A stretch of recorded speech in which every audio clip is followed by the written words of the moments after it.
রসুলকে জবাই করবে 27 বছরের যুবক। নবীজির কাছে এসে রসুলের জীবন নষ্ট করা তো দূরের কথা, সে তরবারি ফেলে রসুলের হাতে কালেমা পড়ে সুবহানাল্লাহ। এরপরে ইসলামের জন্য আবার হুঙ্কার দিলেন এমন ভাবে যে আর গোপনে দাওয়াত চলবে না, দাওয়াত এখন প্রকাশ্যে চলবে। সুবহানাল্লাহ। রসুল এবার প্রকাশ্যে দাওয়াতে নামলেন। কতজন ব্যক্তি নিয়ে? 40 জন।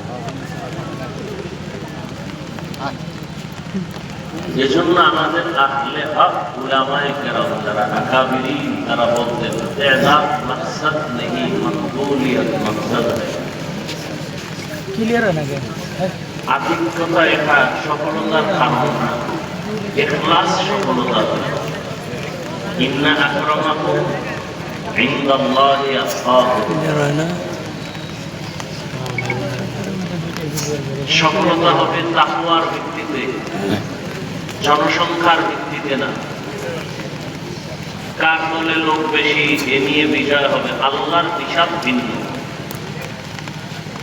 আল্লাহর হিসাব হলো তাকওয়া। রাসূল এক হাদিসে বলছেন 73 দল জাহান্নামে যাবে, জান্নাতে যাবে কত দল? এক দল। এক দল। এই যে 73 দল জাহান্নামে যাবে, 73-এর মধ্য থেকে 72 দল জাহান্নামে যাবে। এরা হিন্দু, বৌদ্ধ, খ্রিস্টান, ইহুদি কেউ না। 72 দল জাহান্নামী, সব মুসলমান। সব কি? মুসলমান। মুসলমানের মধ্য থেকে 72 দল জাহান্নামে যাবে। মুসলমানের দল থেকে এক দল মাত্র জান্নাতে যাবে।